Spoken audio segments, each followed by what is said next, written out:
couch. Rob and I are very much in love. Too many emotional strings attached. Oh my god. You're just trying to get your 15 minutes. I like licking girls' teeth. Oh my god. Why did you keep going home? Reality TV 101. You kids have fun arguing semantics. I'm gonna go meet the professor regarding the alien test subject. Welcome to Vanderpump Robs, a podcast where we are extremely polite and everybody loves us. I'm Rob Schulte, and with me, of course, is Kate Shapiro. Hello, Kate. Hey. Hey, can I make a note? Not a note. This is actually a really positive comment. That's not a note for you. I've noted that I wanted to tell you one of our little videos I put up on social media that was only you has gotten a ton of responses and likes. So I'm out of here. They don't need me. She's dumb. She's stupid. It was the one about giving people or reading fiction and how it teaches you empathy. Yeah. I want to send it to the guy who said that to me. Well, it's a big day. We've got a little bit of an intro here because Summer House started, and you and I we've made a decision. We're going to do something huge, but we are going to talk a little bit about this season premiere. And so I believe it was called Red, White, and Nude. I'm going to hit the PowerPoints here, and first I'll read the description, which is, after traveling extensively for Loverboy and his budding DJ career, Kyle hopes to spend the summer catching up with his wife. But is Amanda on the same page? A few fresh faces shake things up and catch the eyes of some of the house. Sierra's chill vibes give West hope of rekindling their friendship. Now, the first thing I noticed is when they introduced Jesse Solomon, his Chiron underneath his name in this episode is musician. Oh, no. Didn't he used to have a job of some kind? I think he did have a job at some point. Wasn't he a banker or something? Right. I feel like I remember a storyline of like he worked at an investment bank or something, and they found out he was on a Bravo show, and they're like, "Fuck this! Like, you're fired." No, you cannot. We'll have to research that as we keep going through. Now, there's a handful of people this season. The new people that we meet in this episode, there's a couple of ladies. They just are Instagram popular. Nothing really else going on there. They seem nice. They seem young. And good. Nice, boring, young, Instagram popular. Yep. Just what we need. Don't forget hot.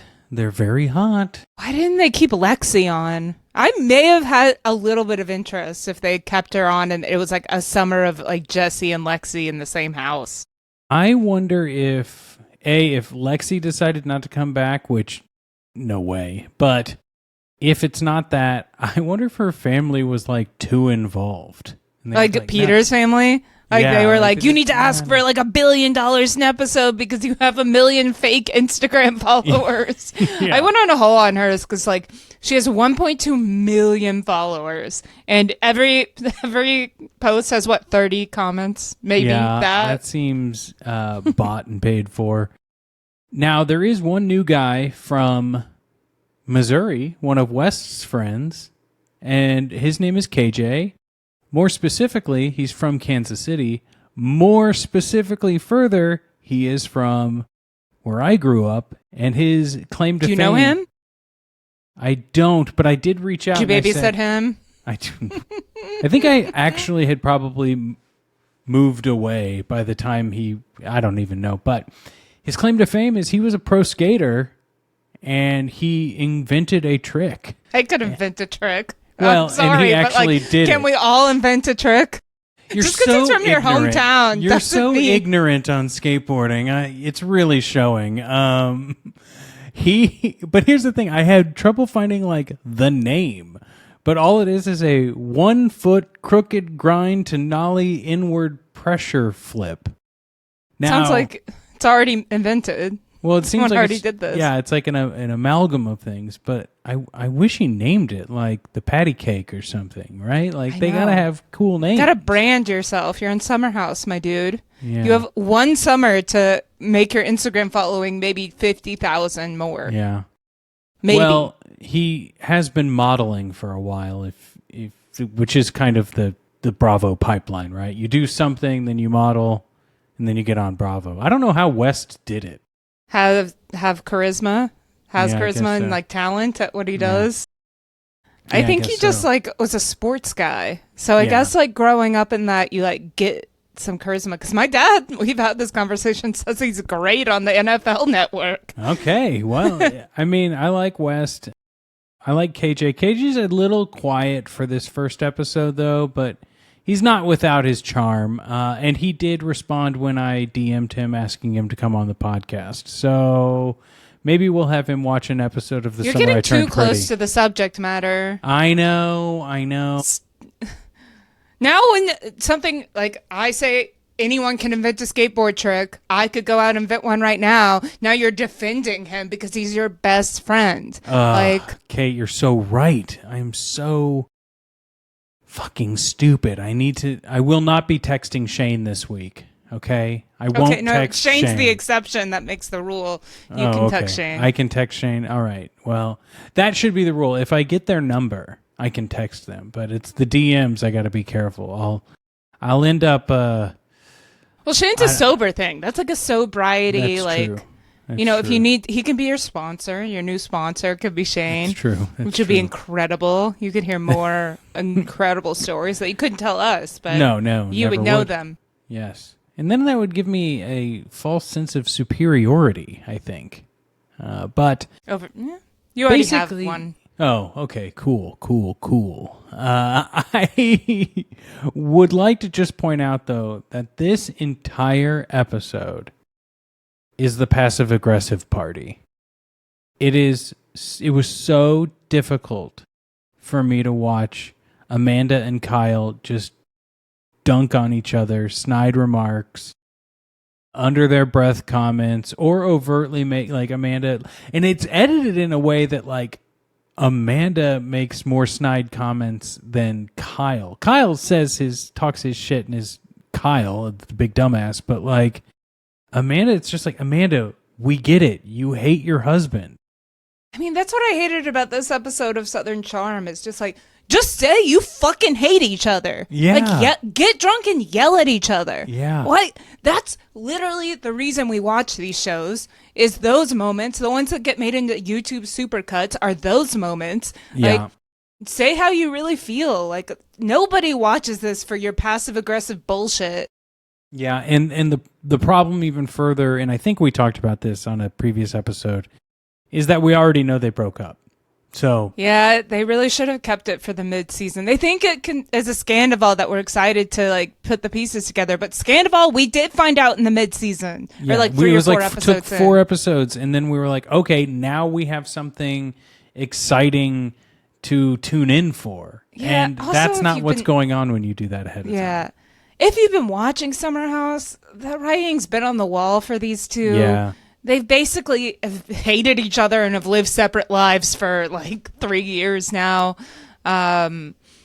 It's not like surprising. Like at least Lindsay and Carl was surprising. He kind of left her at the altar-ish. Yeah. Even though it seemed like they were going to break up. But this is like, man, it's just not interesting. Well, unless he cheated. I hope so. That would be cool. It would be in the teasers if he did.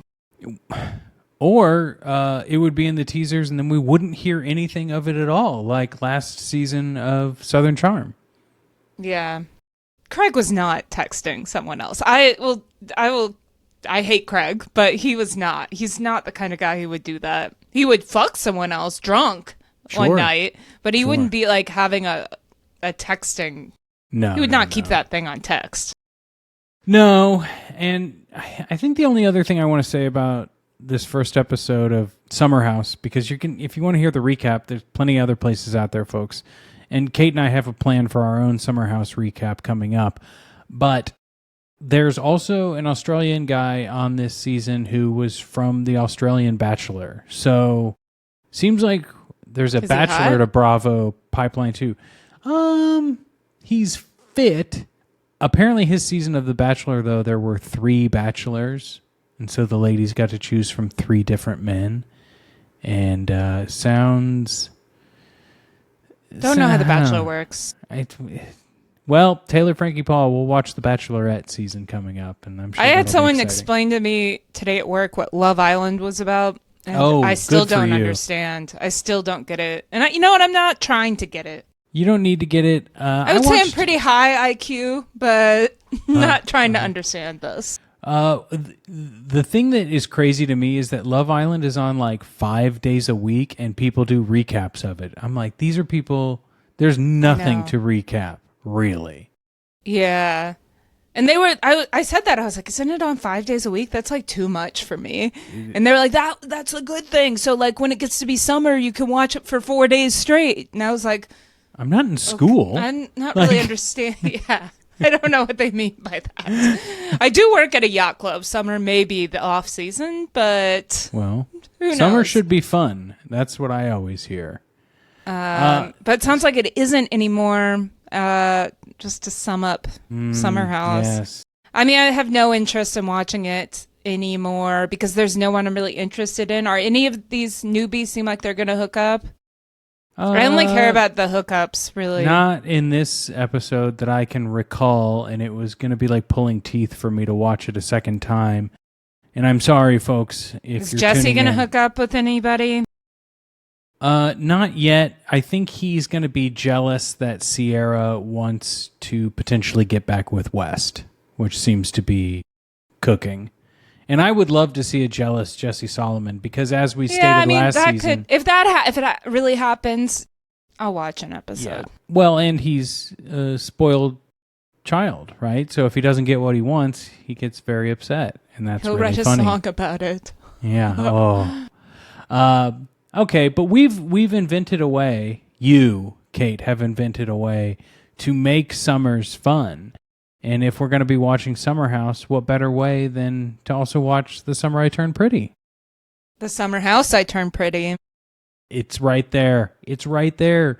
So, as our schedules align, I think those could be great Patreon episodes, don't you?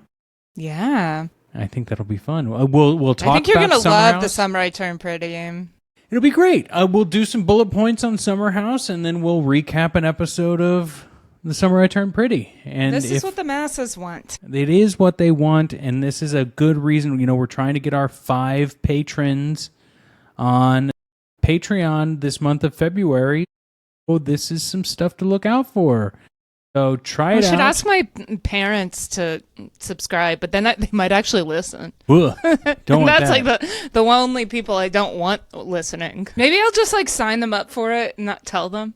Yeah, that's great. And then turn off the email alerts. Stealing from my parents. Why am I spending $50 a year? Because, of course, you're going to sign them up for an annual subscription because you get 10% off. But one other big piece of news dropped this week. Would you like to discuss it? I would. Whitney Sudler-Smith of Southern Charm is in the fucking Epstein files. I mean, I hate to laugh at it, but it is ridiculous. No. Well, I mean, it's the best possible way because it's exactly the reason in your head you're imagining he's in it is like why. And he didn't go to the island, but like it's someone telling Jeffrey, we're on a first name basis. It's someone Hey, calling Jeff, GE Vacation, that Whitney Sudler-Smith, who's the producer of Southern Charm, and he kind of like describes Southern Charm, Bravo reality TV show about people in Charleston. He wants to create a reality TV show called Russian Tsarinas about hot Russian models in New York City, which of course Jeffrey Epstein would know about because I used to actually do a Jeffrey Epstein like podcast back in like COVID, like 2020 or something. Okay. So Jeffrey Epstein used to have this like apartment building in New York City where like all of these Eastern European and Russian hot women would come and like live there, and then he would do something mysterious with them, like probably sex trafficking, allegedly, who knows, but something weird. It's weird to have a house, one of your properties is like an apartment complex full of illegal immigrants that you control like where they go and like what they eat and how they live. You might even call that evil at a certain point. So of course Whitney would be like, the guy with the house full of hot Russians. He might know. So it was going to connect Whitney and Jeff to talk hot Russians for this television show that never got made. Was this also the one where their response was like, deal with this? And it was like, I think, or was that another one? Don't think so. That was Elon, I think. Elon saying like, I'm ready to go to the hot girl party on the island. And then he sees Ghislaine and just says, deal with this. Well, Kate, should we talk about this episode of Southern Charm? Yes, if we absolutely have to. It's season 11, episode 10, Two Truths and a Single Lie. Oh, that one gets a big, deep sigh. Air date February 4th, 2026. The gang heads to Whitner's family farm for an overnight getaway. Austen reveals some news about Audrey, much to Sally's delight. Craig feels frustrated when rumors get in the way of his budding romance with Charlie. And guess what, Kate? It's a beautiful day in Charleston. Bright blue skies, humidity level 678%.